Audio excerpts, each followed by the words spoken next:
Boa noite a todos. Que a paz e o amor de nosso Senhor Jesus esteja com todos nós. E nesse momento, agradecidos pela chuva, que demorou, mas chegou. Agradecido por esta casa que nos acolhe. Agradecido pela oportunidade da vida. Agradecido pelo conhecimento das palavras de Jesus. Mestre amado e bondoso, que nós possamos, Senhor, levar esses ensinamentos aonde quer que estejamos. Que nós podemos vivenciar a sua mensagem onde quer que nós formos. Mestre amado, abençoe a todos os seus trabalhadores, abençoe a todos os mentores desta casa e espíritos colaborativos. Que nos ilumine para que possamos passar a mensagem com o maior grau de pureza. Mestre Jesus, que o Senhor abençoe a cada sofredor que adentra esta casa, em busca do carinho, em busca do amor, em busca do esclarecimento. Mestre Jesus, que o Senhor nos ampare, hoje e sempre.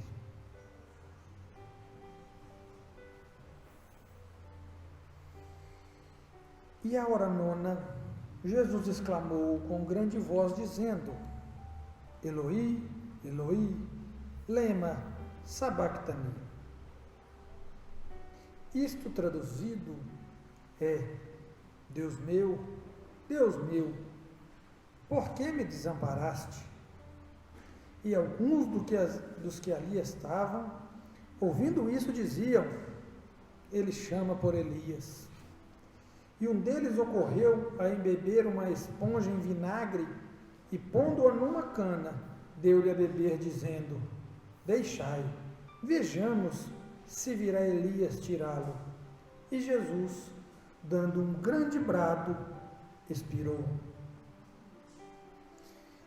Então, estas foram as últimas palavras de Jesus enquanto encarnados. Notem que a essas palavras nós buscamos atrelar toda a mensagem de Jesus, o final da vida de Jesus. E estranha, né, que no último momento, na hora nona, no último suspiro, Jesus fale uma frase dessa: Deus meu, por que me desamparaste? Soa um tanto estranho Jesus falar uma coisa dessa aos 49 do segundo tempo, quando já tinha passado tudo, quando tudo já tinha acontecido, e Jesus fraqueja, Jesus bambeia no último momento. Será que Jesus falou isso mesmo, gente? Ou não? Será que Jesus, essas palavras são de Jesus? Eloi, Eloi, lema sabachthani. O que vocês acham? Vocês acham que isso foi colocado para que Jesus fosse um pouco humano? Vocês acham que Jesus realmente fraquejou na derradeira hora, na derradeira prova, no último momento, ele tenha realmente fraquejado? O que vocês acham? Jesus falou ou não falou essa fala? Eu ouvi uma palestra, acho que até foi do Jorge Banato, que ele fala que foi para cumprir a profecia. Então Jesus falou. E aí, gente? Mais gente? Apostam que sim e que não?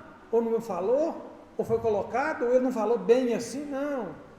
Oh Deus, por que você me abandonou nem nessa hora? Eu vou aguentar aqui, mas por que você me abandonou? Sim ou não, gente? Acho que não. É interessante que todos os evangelhos foram escritos em grego. É uma coisa interessante, os profetas, os apóstolos, já tendo a visão do futuro, eles escrevem todos os evangelhos na linguagem grega, que era o inglês daquela época. Quando se escrevia uma coisa em grego, normalmente todos os lugares tinha alguém que tinha conhecimento do grego.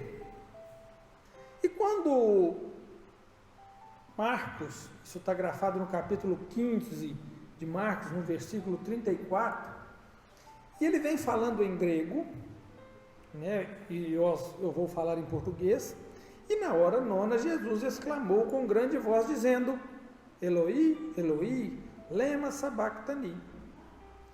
Soa um tanto estranho quando o evangelista grafava o evangelho, gravava a história de Jesus, porque todos os evangelhos foram escritos depois da morte de Jesus, mas quando ele lembrava, ele se lembra que ele escreve aqui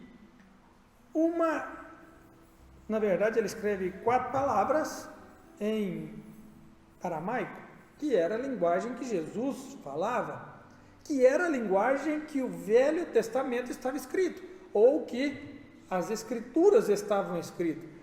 Apesar dos evangelhos foram escritos em grego, a Torá e os livros de Moisés, né, que são a Torá e todos os livros dos profetas, foram escritos em hebraico e não em aramaico. Desculpe, foram escritos em hebraico. Apesar deles falarem aramaico, as escrituras eram escritas em hebraico.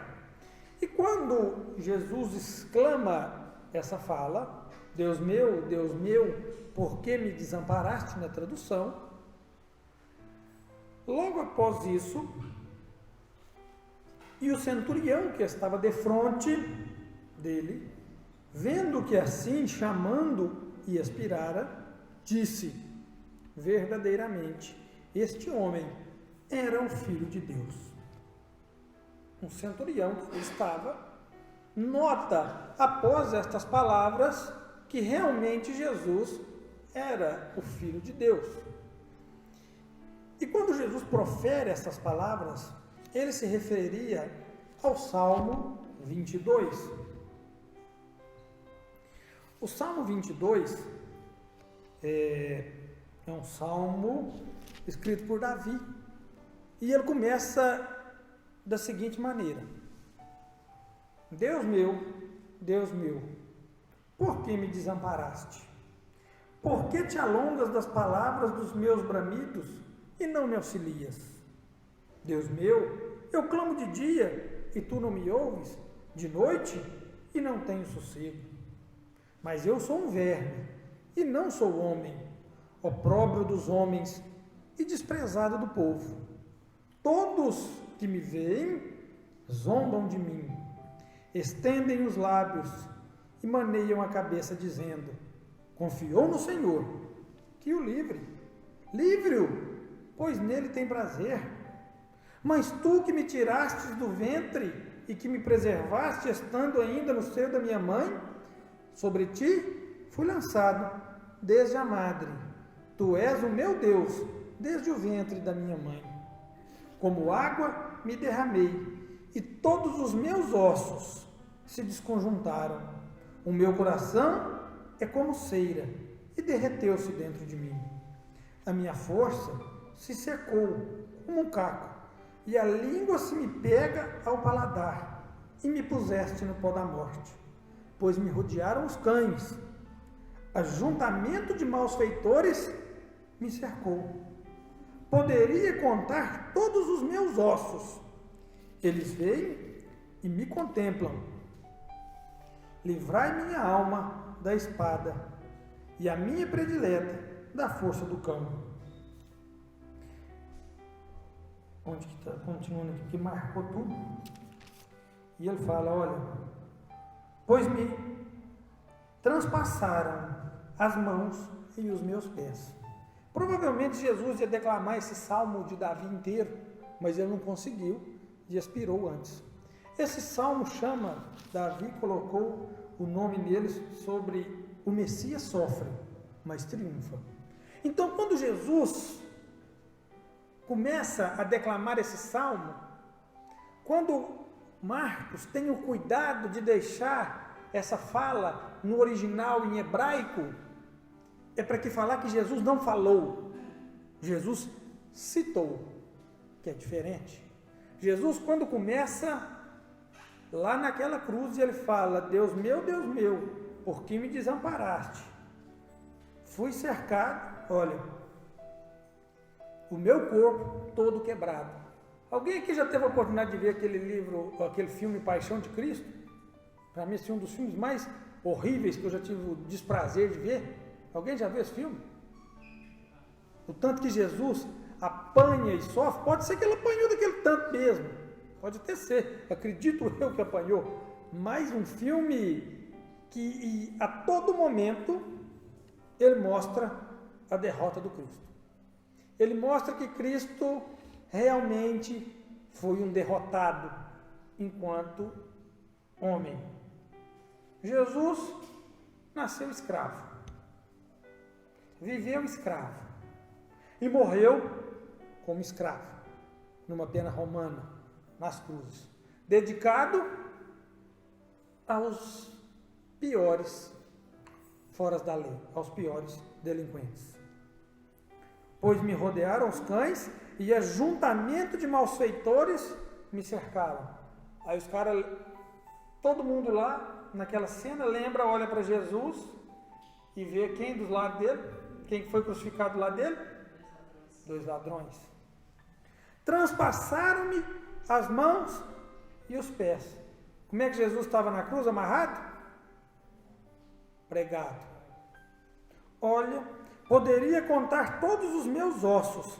Eles vêm e me contemplam.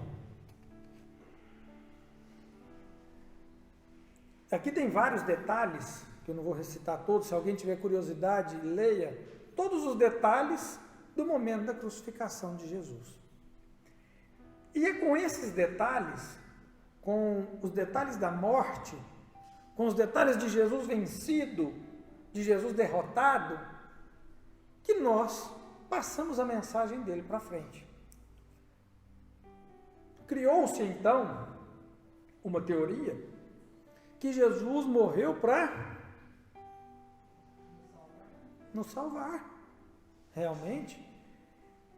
E Jesus morreu para livrar dos nossos pecados. E esta teoria se arrasta até os dias de hoje, visto que nós valorizamos muito mais a morte de Jesus do que a sua vida. A vida de Jesus foi importante, gente. Sim, a vida de Jesus, reencarnado como homem nessa terra, era necessário? Ou não? Sim e não. Se nós tivéssemos seguido a sua mensagem que ele plantou em cada lugar da terra, de acordo com cada povo, Jesus precisava de fazer aquele sacrifício de reencarnar aqui no meio de nós e de sofrer como sofreu essa vida. Porque visto que Jesus traz algumas novidades para nós, mas a maioria das coisas que Jesus nos falou já estava contido na lei, já estava contido nos profetas. Então, realmente, Jesus vem porque aquela grande aliança se quebrou entre o povo hebreu e Deus.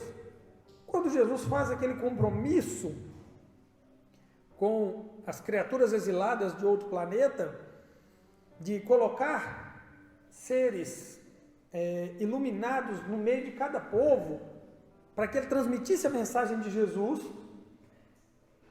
e teve um povo que não entendeu muito bem o que aconteceu, não deu conta de entender, até hoje não deu conta de entender, até hoje eles não deram conta de entender a mensagem, que começou lá com Abraão, e depois com Moisés, compilando as leis, que não são 10, São muito mais. São 600, algumas para aquele tempo, algumas que não se aplicam mais, algumas que nós deturpamos, mas algumas fantásticas que não estão contidas nos 10 mandamentos e nós não conhecemos.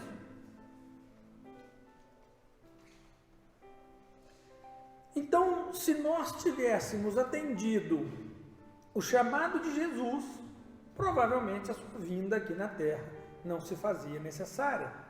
Mas ela se fez necessária de acordo com o nosso procedimento, de acordo com a nossa conduta frente à mensagem que Ele nos enviou, frente aos 14 profetas que Jesus enviou aos hebreus, a nós. E aí, nós achamos mais fácil colocar a morte de Jesus como o ponto alto da sua vida, como o auge do sofrimento, e esquecemos realmente de quem era Jesus, de quem foi Jesus. Qual a maior procissão do ano? Alguém que veio da Igreja Católica pode me relatar?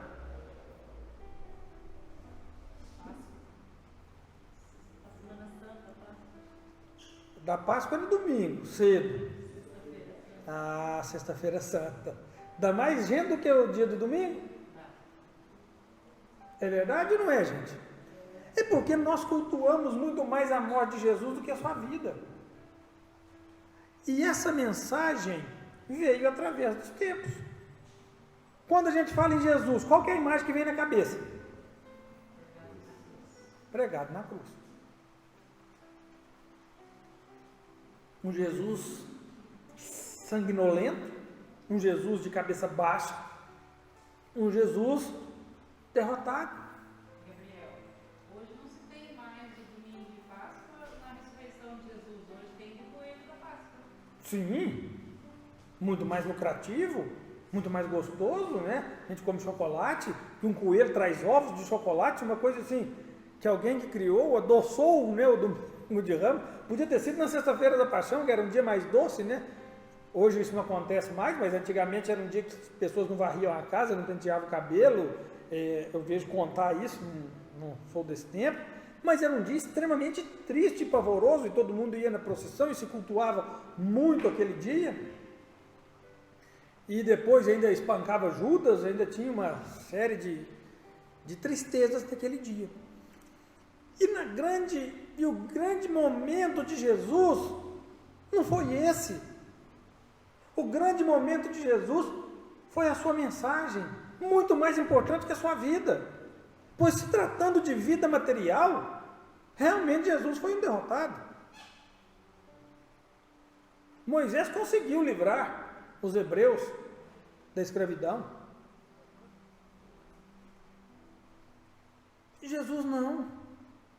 Porque a mensagem de Jesus era outro patamar.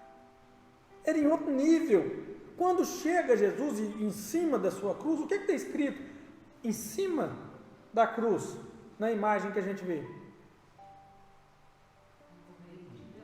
E Jesus Nazareno, Rei dos Judeus. Porque foi esse o crime o qual ele foi sentenciado à morte. Por se autoproclamar Rei dos Judeus.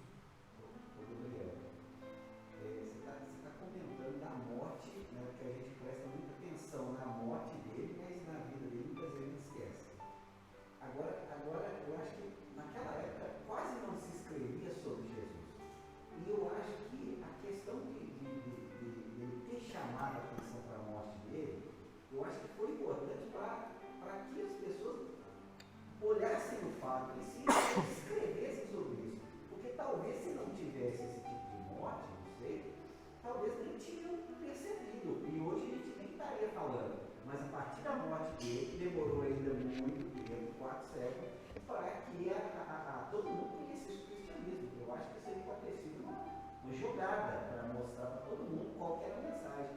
Ou seja, a morte, entendeu? Trouxe uma coisa boa, que é a mensagem. O que aconteceu? Quando Jesus interroga os seus discípulos e pergunta: o que dizem do Filho do Homem? O que dizes tu do Filho do Homem? E aí eles respondem a Jesus. Uns dizem que é Elias, outros dizem que é Jeremias, outros dizem que é algum dos profetas redivivos. E aí Jesus pergunta para Pedro, e vós? Quem diz que eu sou? Tu és o Cristo, o Filho do Deus vivo. Só que logo em seguida, Jesus vê que o povo não tinha entendido quem ele era, de jeito nenhum.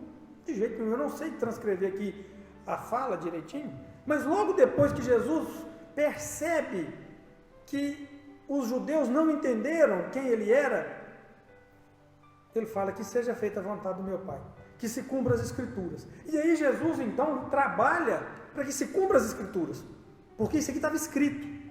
Quando ele fala lá na cruz, Elohi, Elohi, lama sabachthani, caiu a ficha. Falou, opa, parece que a morte desse cara está igualzinho do Salmo 22, o que será que está acontecendo? Ele está cercado de malfeitores, eles jogaram, rasgaram a túnica dele, dividiram em pedaços, os ossos estão todos à vista, tem gente zombando dele, a boca está seca, eles colocaram vinagre, opa! Porque os judeus conheciam as Escrituras. Quando Jesus fala aquilo naquele momento, porque se tinha dúvida se era ou se não era. Muitas das pessoas que estavam ali acompanhando tinha dúvida. E quando Jesus cumpre aquela profecia, cumpre aquele salmo, o Messias sofre, mas triunfa. E agora nós vamos poder falar do Cristo redivivo. Por quê? Porque para nós, infelizmente, nós trazemos a mensagem do Cristo morto. E nós precisamos de acontecer e de acostumar com a mensagem do Cristo vivo.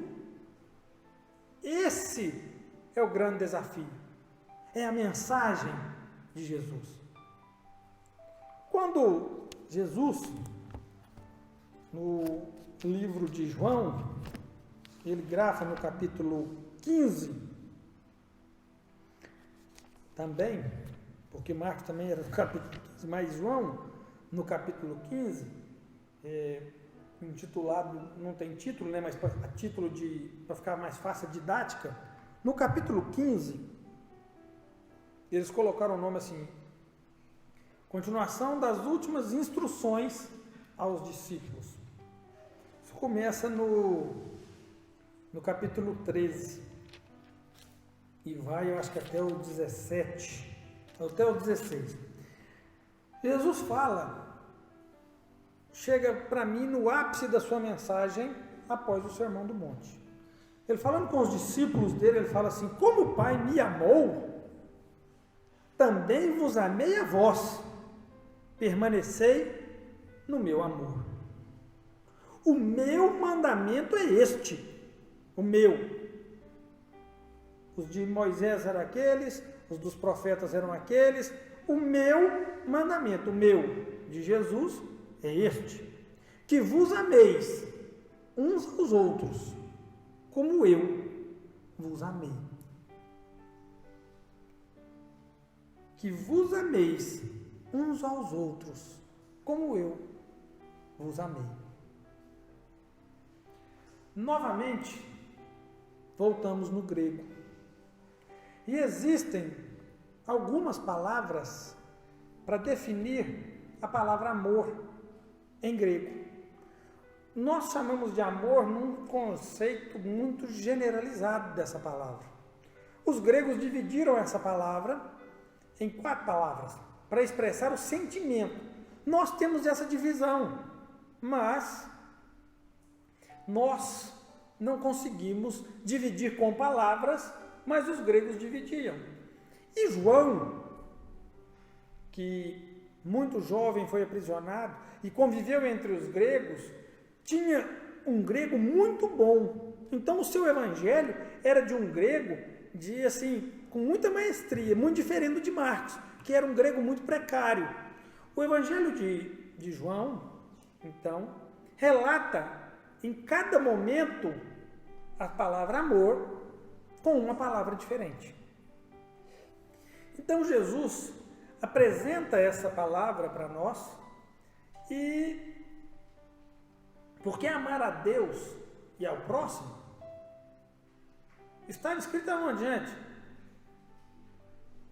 Amar a Deus de toda a tua força, de todo o teu coração, de todo o teu entendimento, e ao próximo como a ti mesmo.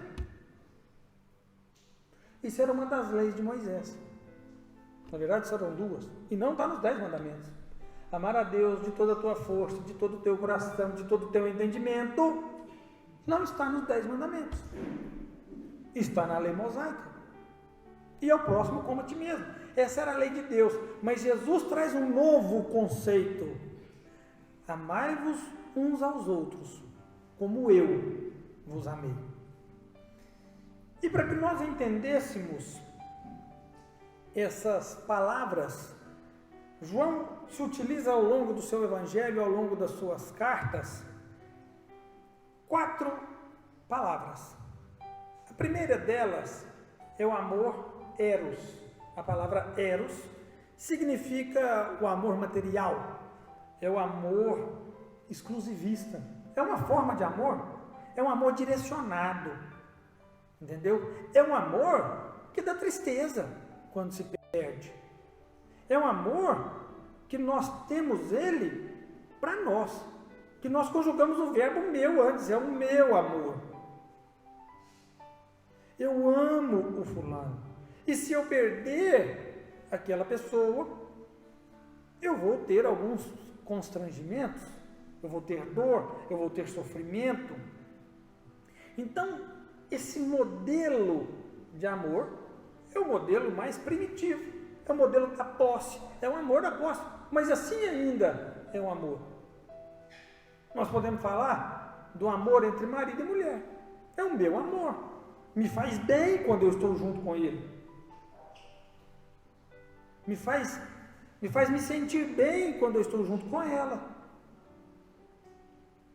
Me dá dor quando eu perco. Então é um amor eros.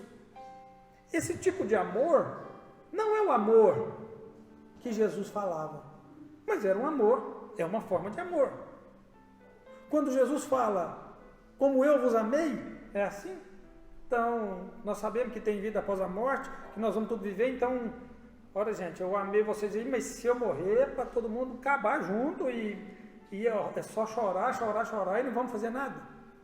Não era esse tipo de amor que Jesus falava. Existe uma outra forma de amor, um pouco mais elevada, que é o amor storge. A palavra storge, em grego, significa o amor paternal. É um amor sanguíneo, familiar, ele transcende o amor eros, ele está acima daquele amor possessivo, mas ele é um amor exigente, ele é um amor que cobra. Eu te amo, mas você tem que fazer isso, isso e isso. Se você não fizer, vai ter isso e isso e isso de consequência. O amor, aquele movimento, eu lembro quando eu era criança, meu pai participava dele, chamava-se amor exigente. Ele era composto 90% de quem estava lá no amor exigente? Quem fazia parte daquele grupo, daquelas reuniões?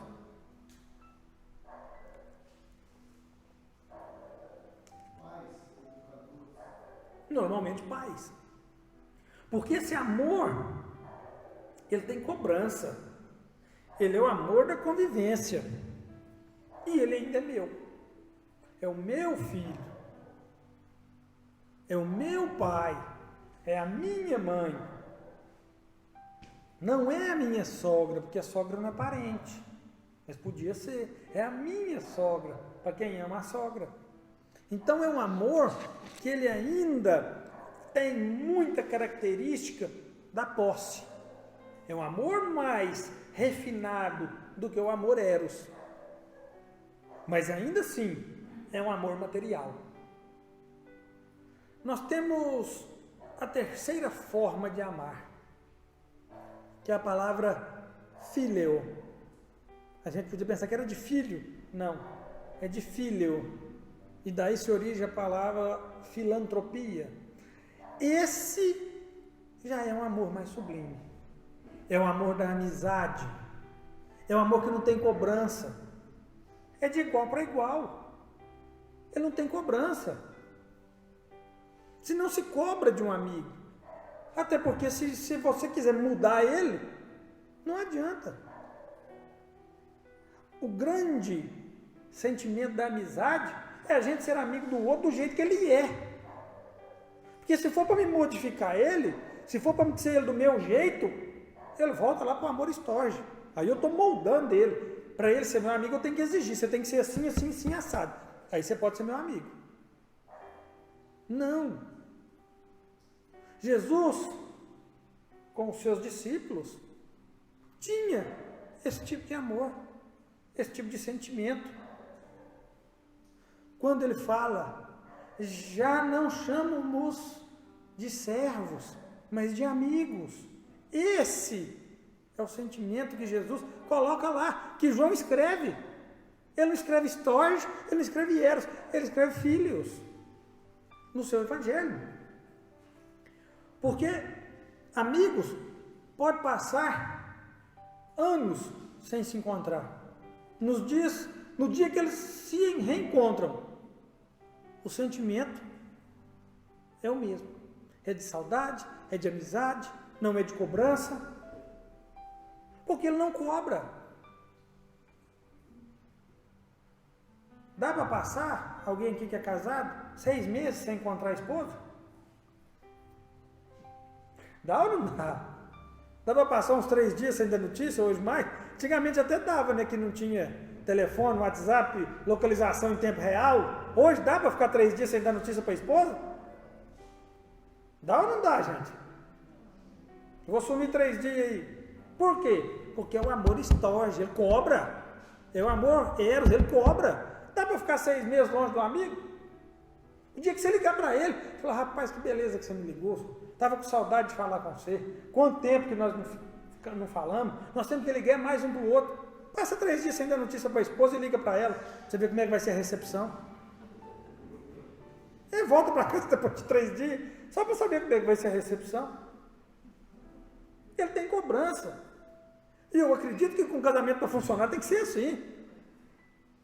Não dá para ser só filho, um amor só filho. Não dá, ué. Ele é o amor, mas ele é o amor da fidelidade. Da palavra fidelis, de fidelidade.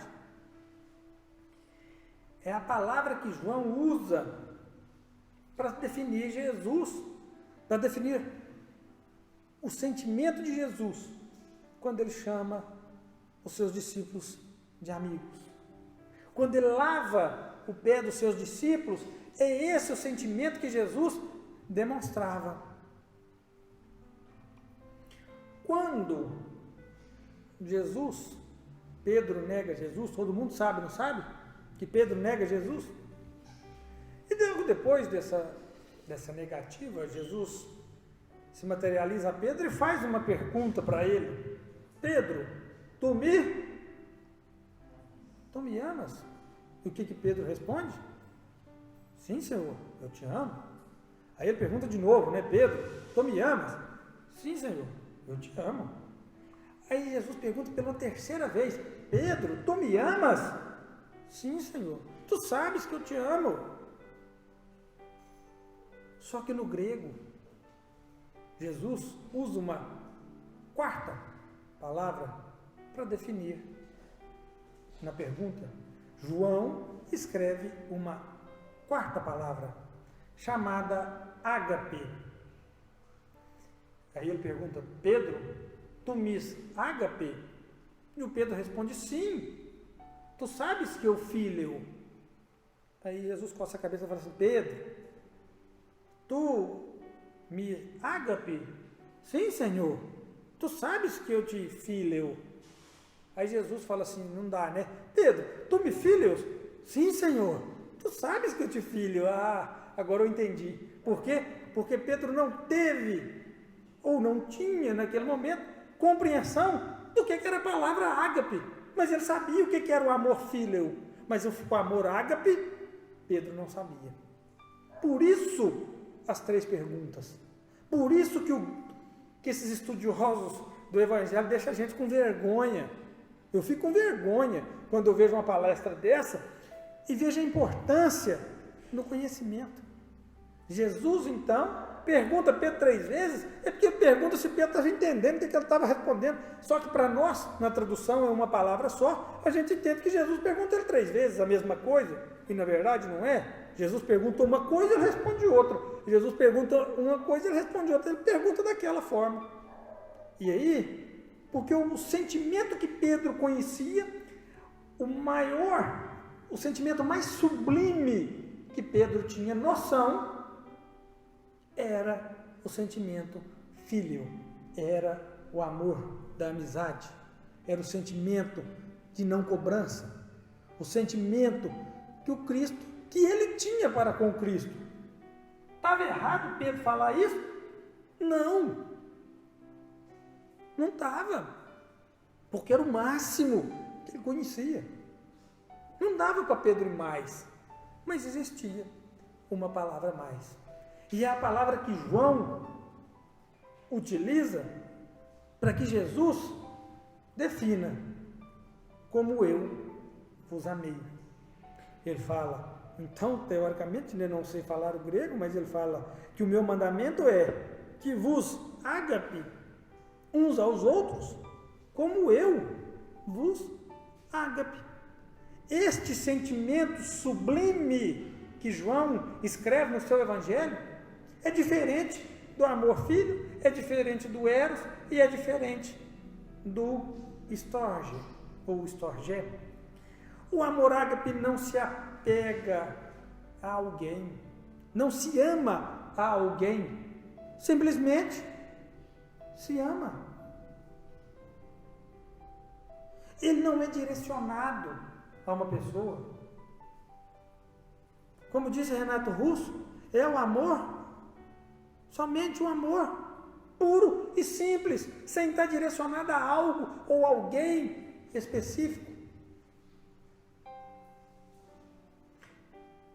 Esse é o amor, ele não se pronuncia, é um verbo que não se pronuncia no passado, ele é só do presente e do futuro. Não existe a conjuração desse verbo ágape no passado, eu amei, não, eu amo e continuo amando. Esse é a grande mensagem do Cristo redivivo, é que nós consigamos tentar entender um pouquinho do que é esse amor ágape. Quando ele escreve na sua carta, na primeira carta de João, Deus é amor, a palavra que João utiliza para definir o amor que Deus é a palavra ágape, e não phileos, e não storgé, e não eros. Todas essas palavras significam amor, e todos os lugares que elas estão escritas na Bíblia, qualquer uma delas, foram traduzidas para amor. Esse é o amor que estava escrito nas cartas de Paulo, em grego. Na carta, ainda que eu falasse a língua dos homens e dos anjos, se eu não tiver amor, ou Renato Russo também, se alguém conhecer mais Renato Russo do que Paulo, também pode falar, ainda que eu falasse a língua dos homens e dos anjos, sem amor, eu nada serei. Soa contínuo, um sino que ressoa, que eu não sei falar. Mas é isso. Quando Paulo escreve na sua carta, a palavra que ele utiliza é a ágape. Jesus é o tipo perfeito, segundo os Espíritos, para que nós sigamos. Qual o tipo perfeito que Deus deu ao homem como modelo e guia? Jesus. Então, nós devemos buscar os ensinamentos de Jesus, a mensagem de Jesus. E Jesus não somente falou, como exemplificou. Jesus traz as formas, ou a forma mais sublime de amor, para com todas as criaturas. Para com todas. Quando a mulher que tinha fluxo hemorrágico, toca em Jesus e ela cura, e Jesus fala assim, alguém me tocou porque de mim saiu virtude. É esse amor que saía dele. É esse amor ágape que saía de Jesus. Isso é o sentimento nobre. Isso é o Cristo redivivo que está nos nossos dias. Não Jesus derrotado na cruz, que morreu para livrar os nossos pecados, não. O Jesus que nos faz bem é o Jesus redivivo, da mensagem do amor, que fala que os meus discípulos serão conhecidos. Agora eu quero que todo mundo responda em coro, porque senão quer dizer que nós não vamos ser nem discípulos de Jesus. Os meus discípulos serão conhecidos por... E sabe qual que é a palavra que ele coloca lá? Ágape. É esse tipo de amor que Jesus busca nos seus discípulos, que Pedro naquele momento ainda não tinha compreendido. A palavra que se usa naquele momento é ágape. Não é filho, não é estorgé e não é eros, é ágape. Então, se nós queremos ser discípulos de Jesus, é esse tipo de sentimento que nós temos que correr atrás. Jesus trouxe a sua mensagem e é ela que é importante. E Kardec, entendendo a dificuldade de entendimento da palavra amor, entendendo a dificuldade do entendimento da palavra amor na sua vastidão, porque ficou claro que o amor conjugal é um, o amor paternal é outro, o amor dos amigos são outros, e o amor de Deus, o amor universal é outro. Kardec, e ainda na confusão dessa palavra com a palavra caridade, que em algumas traduções também o amor é traduzido para caridade. Nessa mesma epístola de São Paulo, algumas traduções é trazida a palavra caridade, ainda que eu falasse a língua dos homens e dos anjos, se eu não tiver caridade, nada serei. E o que é caridade?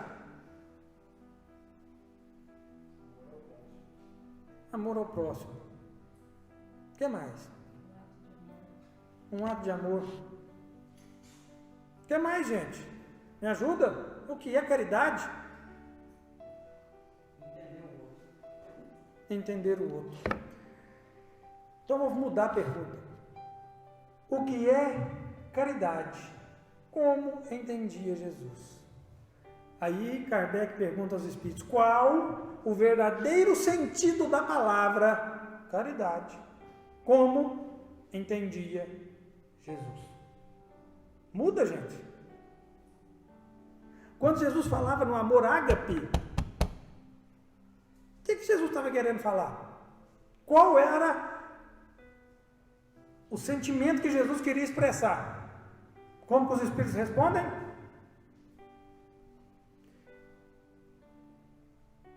Benevolência para com todos. Nós estudamos essa resposta aqui esses dias. Benevolência para com todos.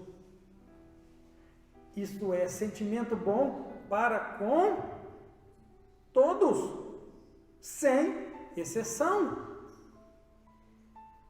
Até com os cruzeirenses. Estão sofrendo nesse momento. O que é que pode fazer?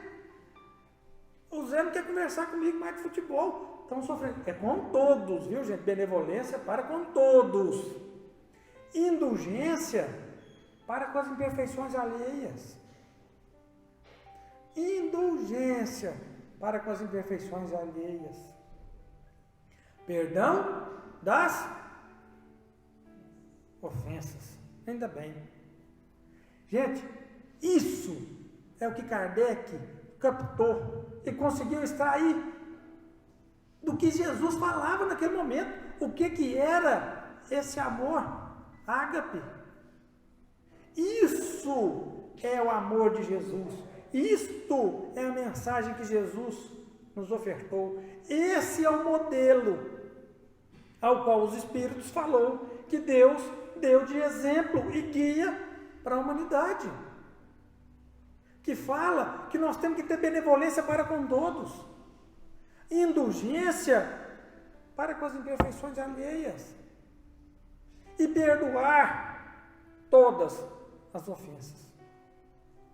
Isso é o Cristo redivivo na veia, para ontem, para amanhã, para depois de amanhã, porque isso não está no passado, isso é daqui para frente.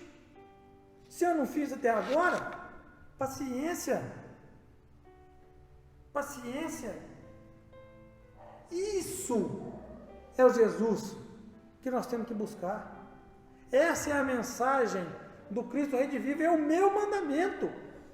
Amai-vos uns aos outros, como eu vos amei, perdoando as ofensas de vocês que fizeram comigo, sendo benevolentes para com todos, tendo indulgência das imperfeições. Que é isso, Pedro? Antes que o galo cante, você vai me negar 3 vezes, você não precisa se preocupar com isso não, porque está assim. Judas, o que você tem de fazer, faz-o já. Quando Tomé chega para ele e fala assim, não, mas eu só acredito se eu pôr os dedos na ferida dele. Põe, Tomé, está aqui, é só isso que você precisa. É só pôr o dedo na ferida aqui, você vai sair pregando aí para todos os cantos. É, Senhor, é só isso, põe o dedo na ferida e pronto. Essa é a forma, é o amor que Jesus nos demonstra. Isso é o Cristo redivivo, porque Ele está pronto para nós. Ele está pronto para qualquer momento que nós precisarmos. E então, quando Pedro falar que o amor cobre a multidão dos pecados, é esse amor, ágape, ele cobre a multidão dos pecados. E é esse Jesus que cobre a multidão dos pecados, que nos ensina todos os dias termos benevolência, sermos indulgentes e termos o perdão como forma de vida, que é o Cristo redivivo, dentro das nossas casas, dentro das nossas casas espíritas, dentro dos nossos trabalhos, dentro da nossa família. Esse é o Cristo pronto para a ação. Alguma pergunta, gente? Alguma coisa aí que pode ser melhor esclarecida? Que não ficou claro? Quando a gente dividiu essas palavras aí, para entender o que é o amor de Jesus? Muito obrigado a todos pela paciência e pela boa vontade de me escutarem. Vamos já convidar os passistas, para se tomarem os seus lugares. Não sei se eles leram na lista quem são os passistas de hoje. E vamos pedir a Nilza que faça a prece para nós.